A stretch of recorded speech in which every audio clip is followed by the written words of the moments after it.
आवाजाची जादू. त्या एका आवाजानं अनेकांबरोबर मैत्री केली आहे. अनेकांवर त्या आवाजाची मोहिनी आहे. नेमका कुणाचा आहे तो आवाज? पाहूयात हा स्पेशल रिपोर्ट. जगात अनेकांचा आवाज हा ऐकण्यासारखा असतो, मात्र आता एखाद्याच्या आवाजात काय जादू असते ते आता पाहणार आहोत.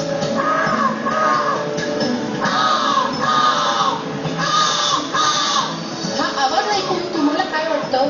कोणता तरी कावळा कुठेतरी अडकलाय किंवा त्याला कोणीतरी काही खायला देत असेल म्हणून तो दुसऱ्या कावळ्याला बोलवतोय. आता हे पहा.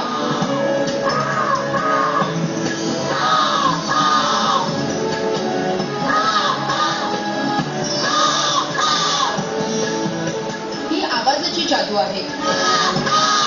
40 वर्ष दुष्यंत सोनी यांची. सोनी कावळ्याचा आवाज काढून कावळ्यांना बोलावतात आणि त्यांच्या या हाकेला कावळेही साथ घालतात.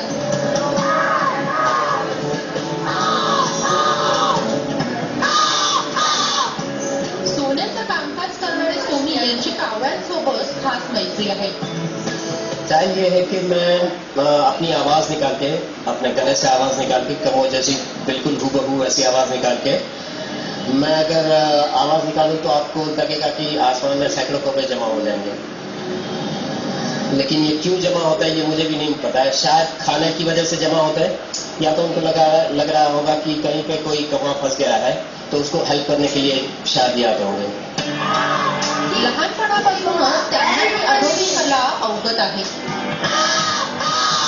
इतकंच नाही तर कावळ्याचा आवाज काढणारे सोनी मांजरीचाही हुबेहूब आवाज काढतात. दुष्यंत सोनींचा हा वेगळा छंद सध्या चर्चेचा विषय झालाय.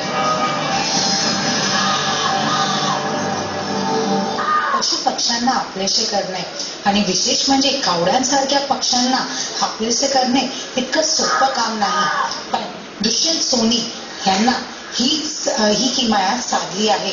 कुठे ना कुठे बघायला गेलं तर ज्या प्रकारची ही पूर्ण वेगळी अशी मैत्री आहे, जिथे आपण बघतोय की कशा पशु पक्ष्यांची आणि कावळ्यांची ही वेगळी मैत्री खरोखरच पूर्ण जगातला 8वं आश्चर्य असं म्हणावं लागेल. कॅमेरा पर्सन खडक सिंग सर, उर्वशी होना.